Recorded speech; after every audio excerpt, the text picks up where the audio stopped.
The marketplace was alive with noise and color. It was the heart of the alien city, where voices of 100 languages mixed in the air. Tall banners swayed above the streets, showing symbols that Ethan could not read. The smell of strange spices, burning oils, and alien perfumes wrapped around him as he walked past stalls filled with goods he had never seen on Earth. Ethan was a trader, one of the few humans allowed inside this city. Most humans avoided it because the laws were strange, the people proud, and the punishments harsh. But Ethan liked to take risks, and he knew alien goods could sell for a lot. Back home, he was studying a table covered with shining metal carvings when it happened. A shadow fell over him.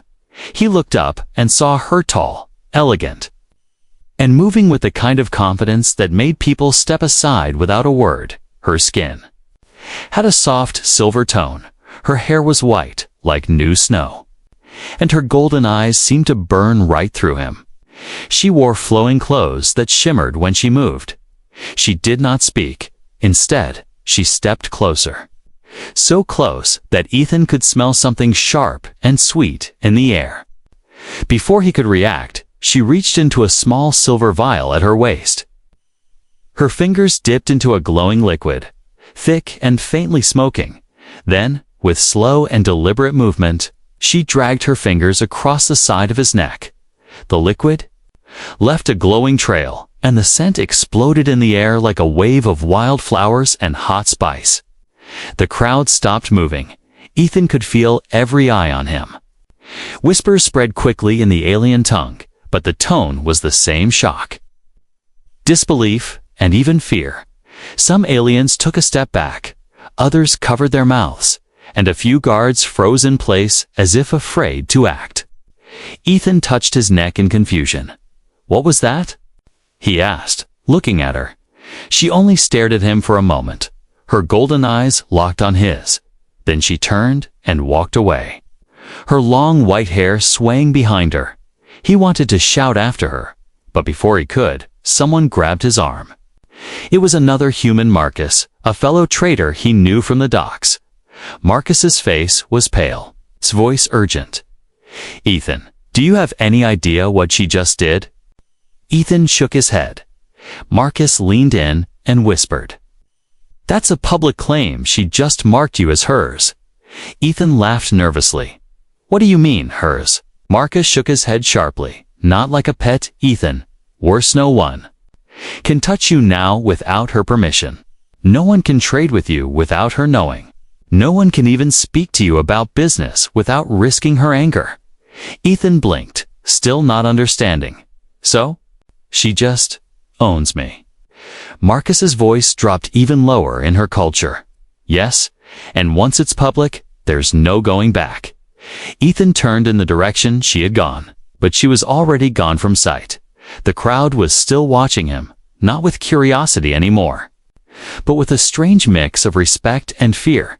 Even the guards who had been standing nearby now kept their distance, their eyes flicking to the glowing mark on his neck. Before looking away, he took a step toward the main street, but a guard moved aside instantly to let him pass without checking his bag. That had never happened before. The scent from the mark was strong, and it seemed like everyone who caught it recognized it immediately. Ethan didn't know what game she was playing. He didn't know her name, her reason, or what kind of trouble this would bring him. But he could feel it. Something had changed in his life in that single moment, and it would not change back. When he reached the quieter side of the market, Marcus followed him. "You have no idea who she is, do you?" Marcus asked. "No," Ethan replied. Marcus exhaled, looking uneasy.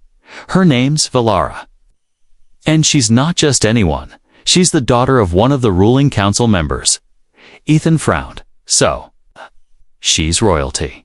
"In a way," Marcus said, "but more than that, she's dangerous. She never marks anyone without reason, and when she does, it always means something big is coming." Ethan's stomach tightened. The air felt heavier now, and he could still smell the strange scent on his skin. He rubbed at the mark, but the glow did not fade. The scent did not weaken it, clung to him like it was part of his body now. That night, back in his small rented room above a tea shop, Ethan tried to wash it off. He scrubbed his neck until the skin turned red, but the glow stayed, and the scent still hung in the air.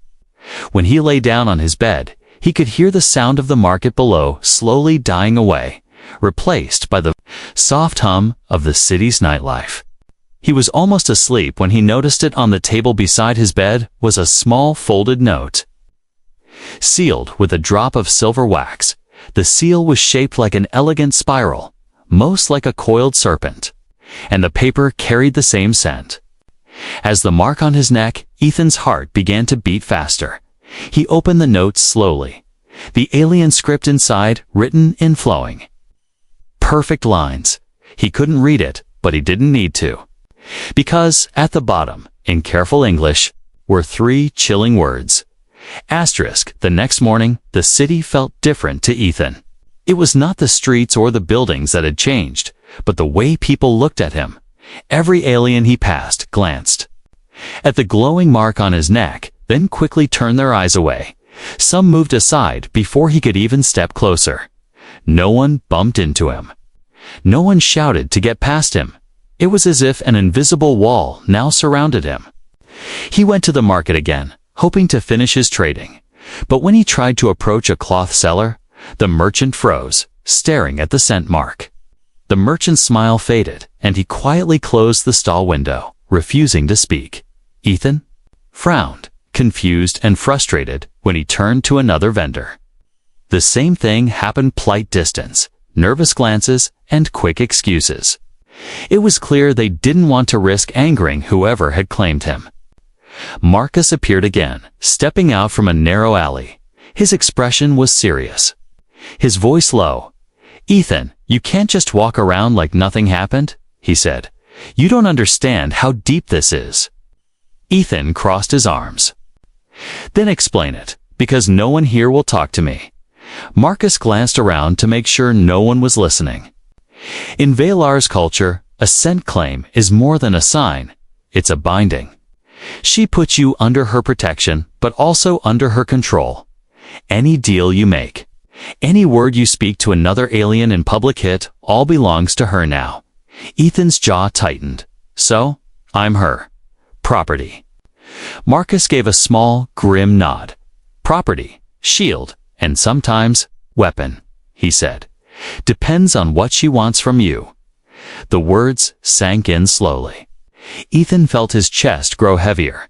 He had been in dangerous places before, but this was different here. The danger was not open, it was quiet, hidden under rules he did not understand. As they walked, Marcus told him more. "She's not just powerful because of her father's position," he said. "Valara is known for making plays in public, bold, impossible moves that no one dares challenge. When she marks someone, it means she has a reason so strong that even her enemies keep their distance." Ethan frowned.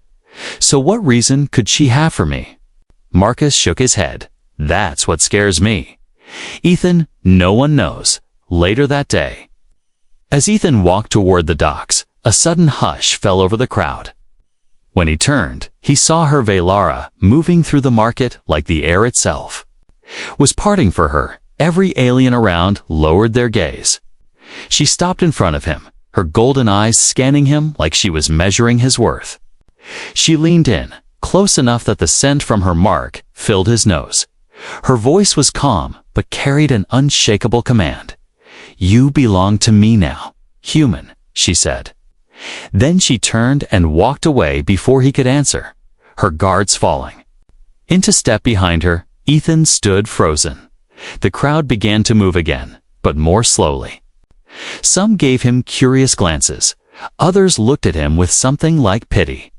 He felt like a piece on a game board that someone had just moved into a dangerous position. That night, when Ethan returned to his room, he found the mark on his neck. Glowing brighter than before, it was almost as if it responded to her presence during the day. The scent seemed stronger, too sweet, warm, and yet heavy. No matter how many times he tried to ignore it, It kept pulling his thoughts back to her. He sat at his small table, running his fingers over the glowing line. He didn't know if this was magic, science, or something in between. But he knew it was no ordinary mark. It was a chain beautiful, visible, and impossible to break. Marcus visited again, bringing food and a warning. "There's talk in the city," he said. "Some think she marked you to insult a rival. Others think you're part of a bigger plan." Ethan pushed the food away. "I don't care what they think. I just want this off me." Marcus gave him a long, sad look. "You can't take it off, Ethan. Even if you cut your skin, it will just appear again. It's not about the mark, it's about her claim." The night was quiet after Marcus left, but Ethan could not sleep. Every sound outside made him tense. Every time the wind shifted, he caught the scent again, as if it was reminding him. He thought about her face, calm, controlled, and yet carrying something sharp underneath. It wasn't just beauty, it was danger wrapped in grace. As the hours passed, he tried to convince himself that she had made a mistake, that maybe she would forget about him, but deep inside, he knew that people like her didn't make mistakes. They made moves, and he was now part of one.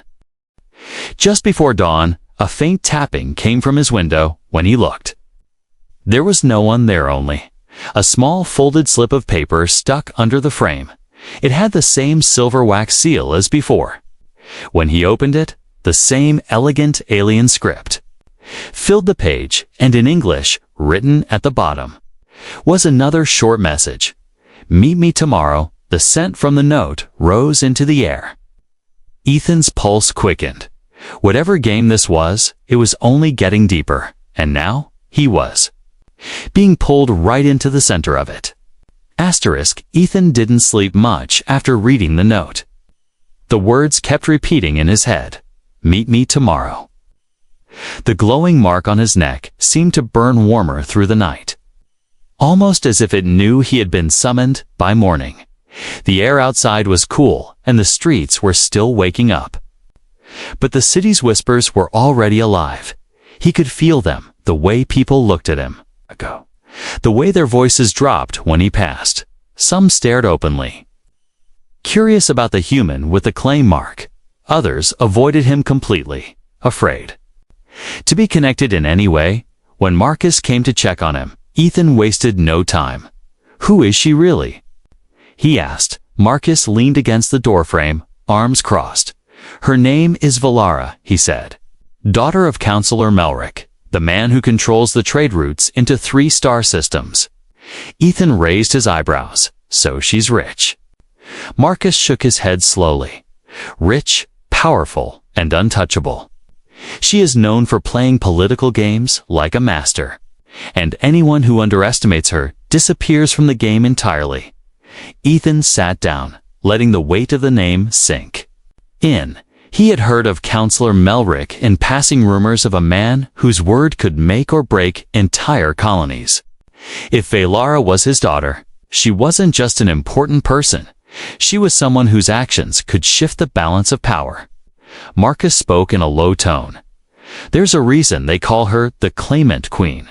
She doesn't mark people for affection, she marks them when they're part of her plans, and those plans, they're never small." Ethan leaned back, exhaling. "So what does that make me? A pawn?" Marcus gave him a sharp look. "A pawn, Ethan, is only harmless until someone realizes it's moving across the board. You might be more than that, which means you're in more danger than you think." The rest of the day moved slowly. Ethan stayed inside for the most part. But even then, he could hear voices outside his door. He caught fragments his name, her name, the word human spoken with both curiosity and caution. The mark on his neck never faded, never dimmed, as if reminding him every few minutes that this was real. By the time night fell, he made up his mind. He would go to the meeting, not because he trusted her, but because he needed answers. Avoiding her would only make him look weak. And weakness was something predators noticed quickly. The meeting place was high above the city in one of the oldest towers. The guards at the entrance didn't even search him, just stepped aside when they saw the mark glowing faintly against his skin. Inside, the air was cool and heavy with the scent of rare flowers.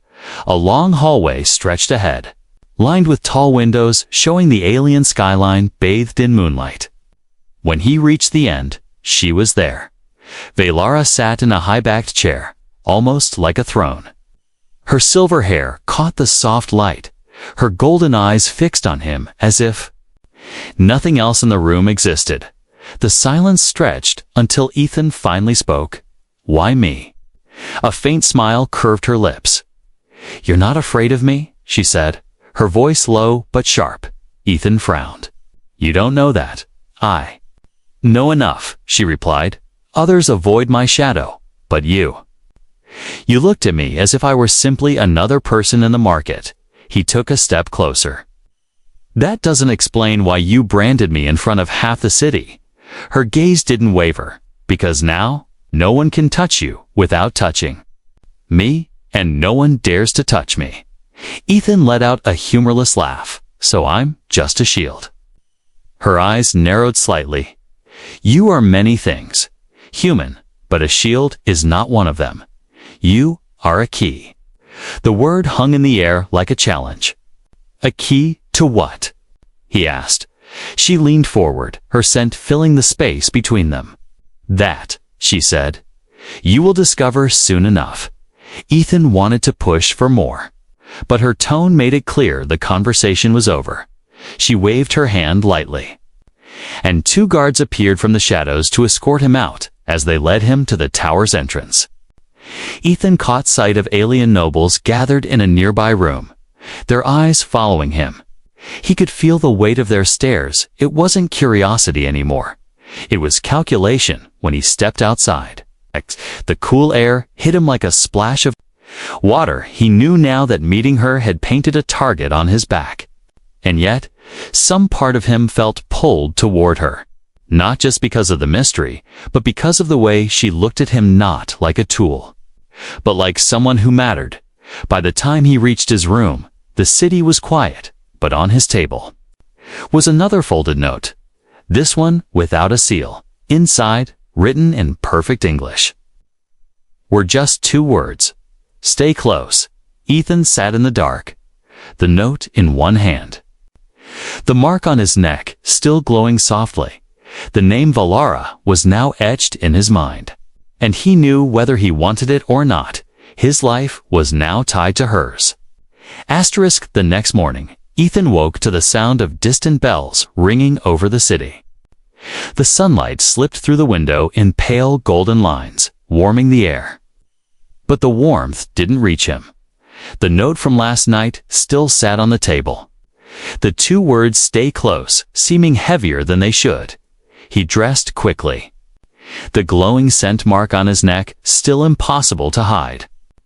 Every time he looked at it in the mirror, he felt a mix of frustration and unease.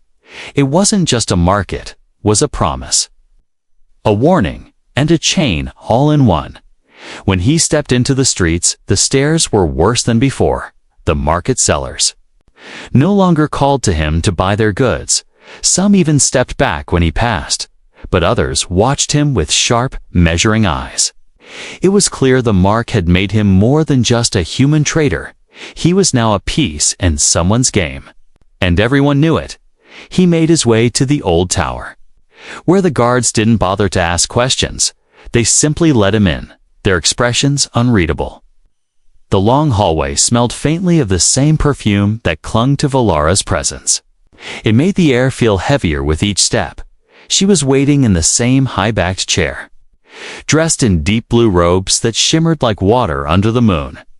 Her golden eyes tracked him as he walked closer. She didn't greet him. She didn't need to.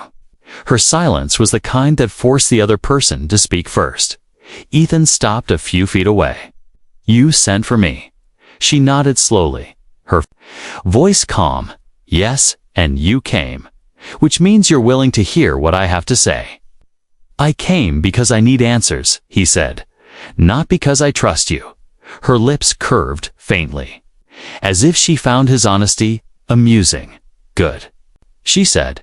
"Trust is a fragile thing, but loyalty, that can be made." She leaned forward, resting her elbows on the carved armrests.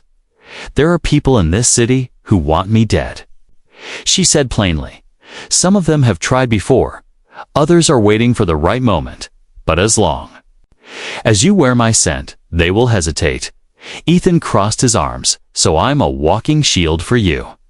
She tilted her head slightly. "Not just a shield, a message. If they see a human under my mark walking freely, they will know I fear no one, not even their judgment." He narrowed his eyes. "And what do I get out of this?" Valara's gaze sharpened. "Protection from every danger in this city. A roof over your head. Access to places humans are never allowed to go. And my word that no harm will come to you while you serve me." Ethan raised an eyebrow. "Serve you? You mean be your bodyguard?" "Something like that," she said. "But there is more." She stood, her presence filling the room, walking past him. She stopped by one of the tall windows, looking out over the city. "My enemies will try to use you," she continued. "They will offer you freedom, coin, even power. But if you take it, you will die." Ethan frowned. "That sounds less like advice and more like a threat." She looked over her shoulder at him. "It's a truth. And truth often sounds like a threat when you don't want to hear it." For a moment, neither spoke. The quiet was broken only by the muffled sounds of the city far below. Ethan was still trying to read her, whether she was using him, protecting him, or both. Something in her tone told him she was not lying about the danger. But that didn't mean she was telling the whole truth. Finally, she stepped toward him, closing the distance until the scent of the mark surrounded him again. Her voice dropped lower. "If you stay close, you will live. If you stray, you will not." She handed him a small, dark metal token etched with alien symbols.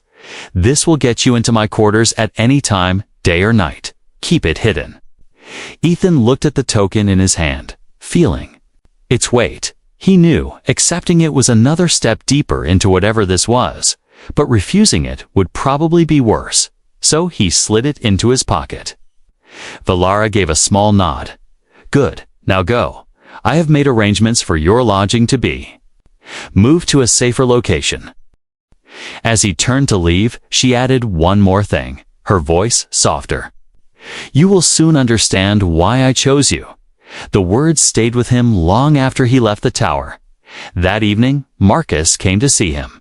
When Ethan showed him the token, Marcus's eyes widened. "You're in deep now," he said quietly. "That's her personal sigil.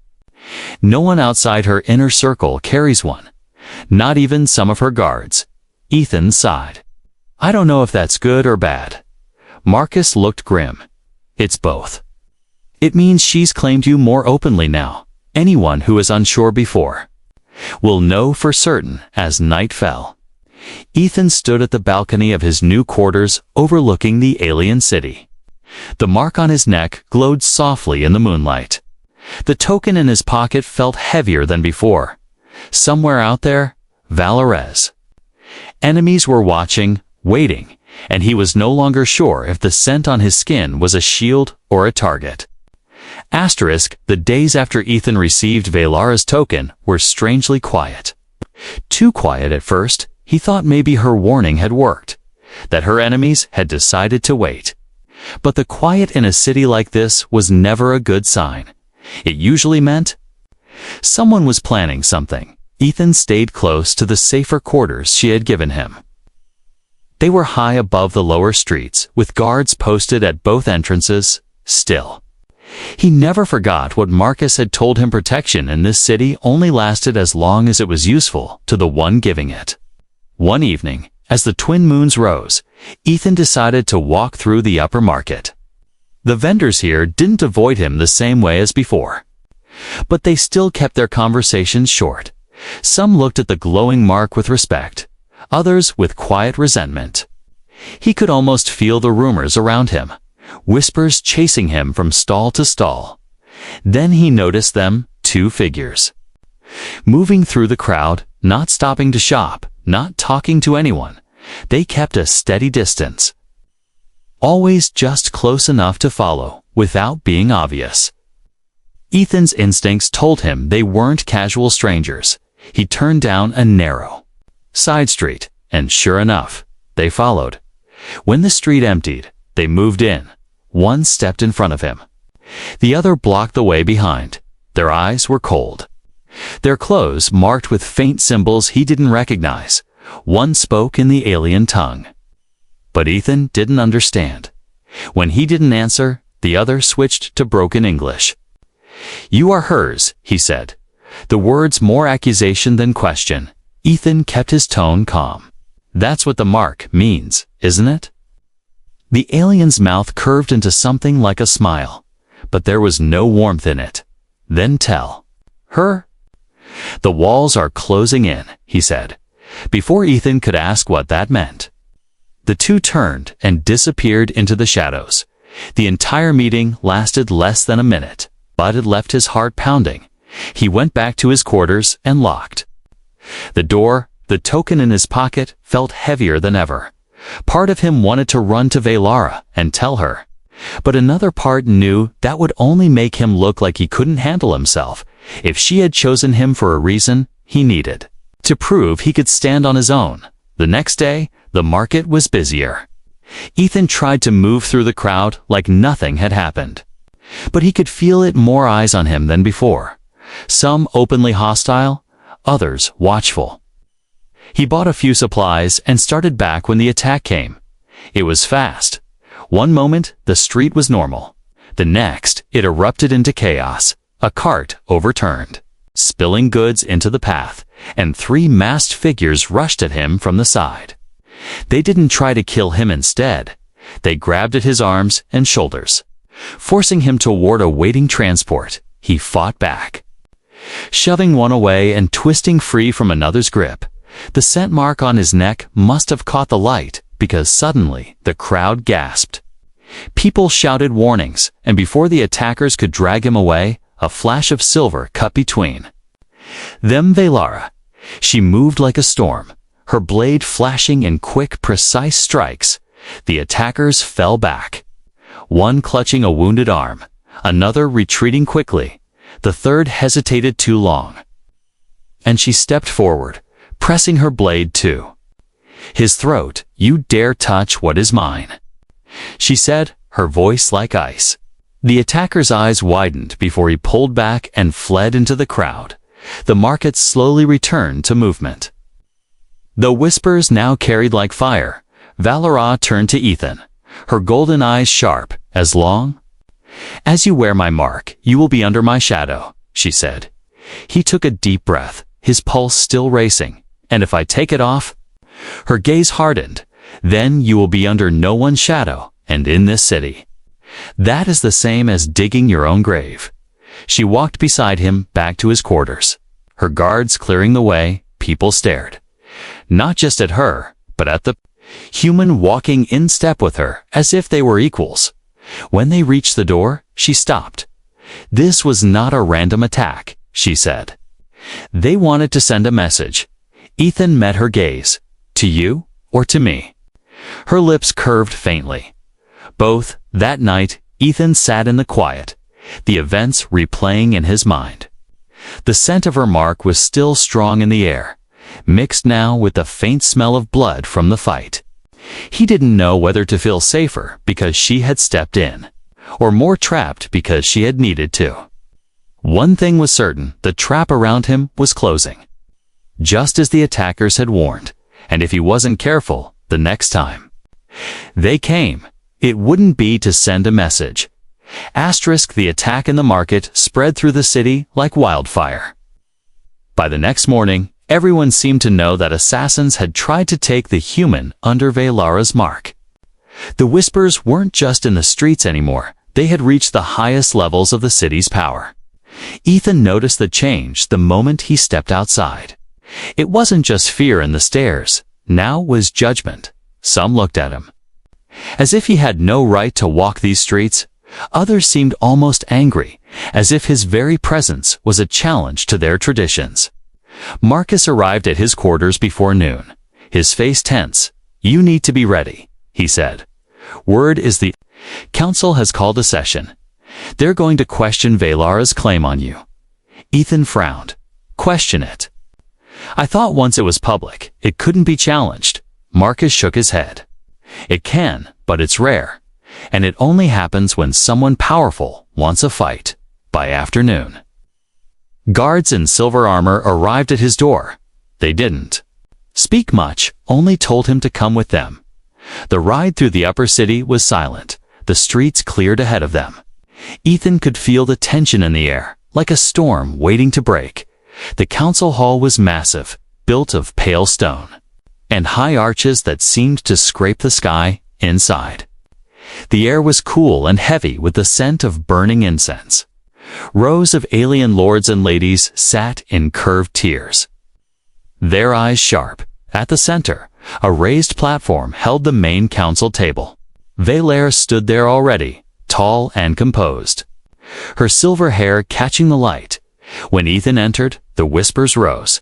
Some members leaned forward to get a better look at him. Others leaned back, folding their arms. The council leader, an older alien with deep green skin and piercing black eyes, spoke first. "Valara," he said, "you have brought a human into our laws by branding him with your scent. This is not a small matter, and it has drawn protest." One of the council members, a woman dressed in crimson, stood. "In our history, no human has ever been claimed," she said, "and certainly not one with no standing, no rank, and no ties to our people. Explain yourself." Valar's voice was steady. "I have marked him because he is necessary," she said, "and because he will serve a role none of you can." A ripple of murmurs went through the chamber. Another counselor scoffed. "And what role could a human possibly serve here?" Valara's golden eyes moved to Ethan, and for a moment, the whole room seemed to follow her gaze. "Step forward," she told him. Ethan hesitated, then walked to her side.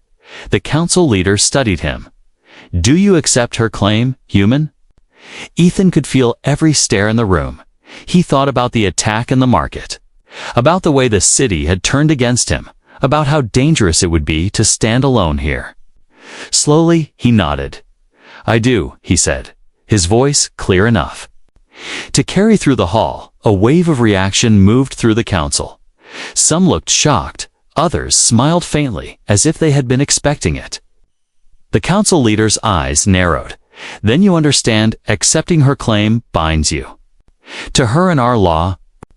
Your actions will be hers, your words will be hers, your enemies will be hers, and hers will be yours." Ethan met his gaze. "I understand." Valara stepped closer to him, the glow of the mark catching the light like a brand of fire. She turned back to the council.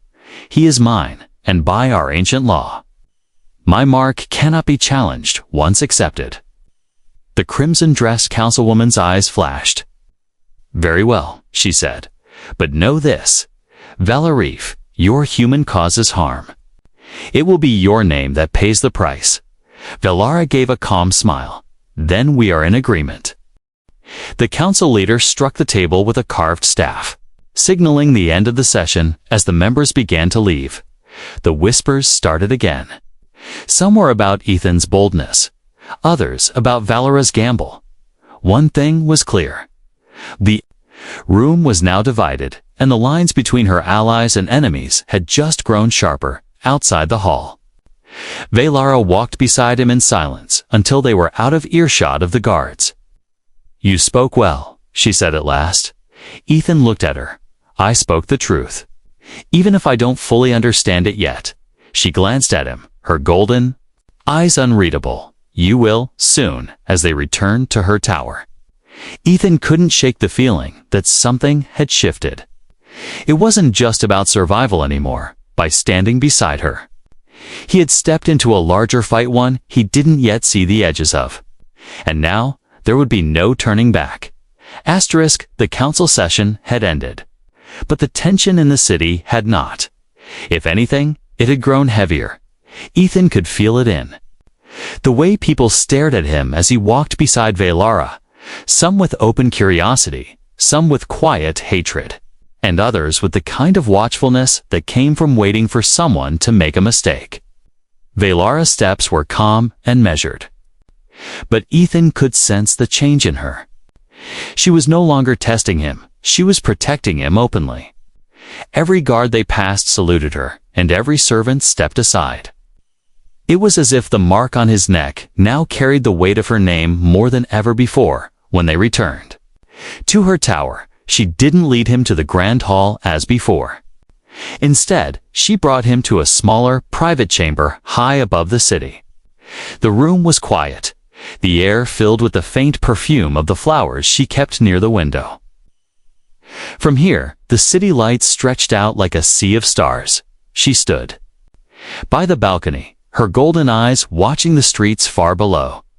"You understand what happened today, don't you?"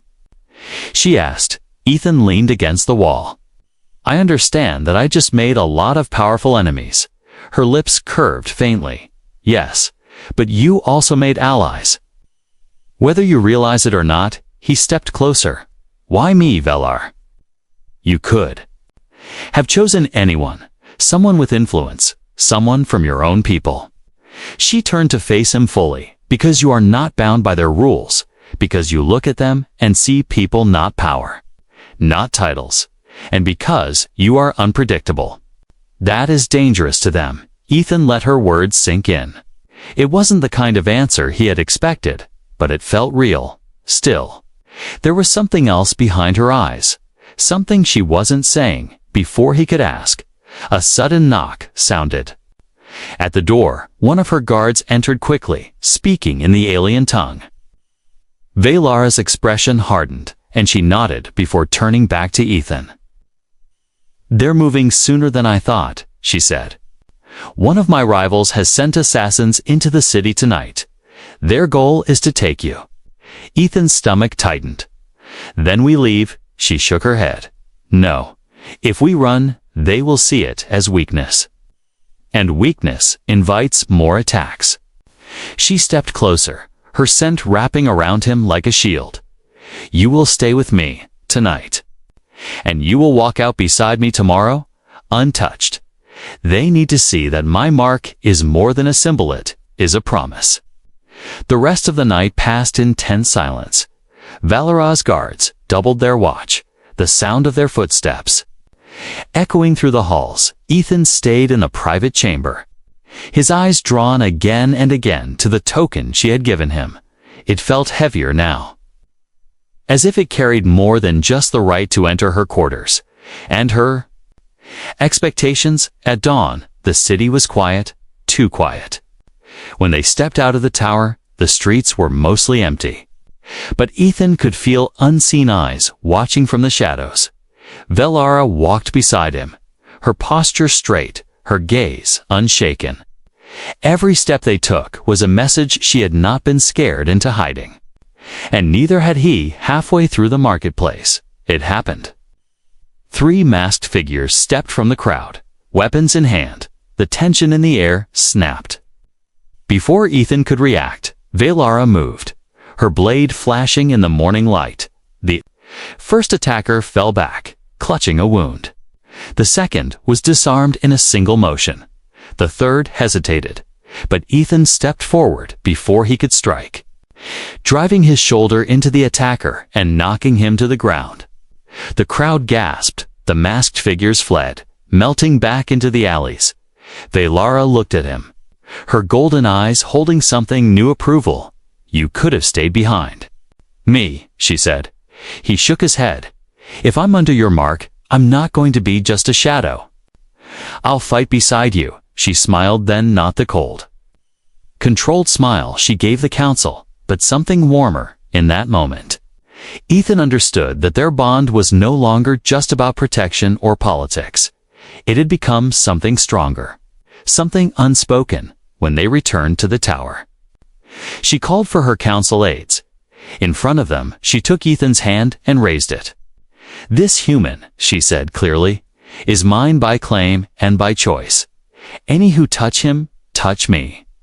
And any who challenge him, challenge me. The aides bowed, their expressions tense. They understood the meaning of her words. Later, when they were alone, Ethan asked, "What happens now?" She looked out over the city, the morning light catching her silver hair. "Now," she said, "we see how far this bond can take us." Ethan glanced at the glowing mark on his neck. It no longer felt like a chain. It felt like armor. And for the first time since this began, he wasn't just surviving, he was ready for whatever came next.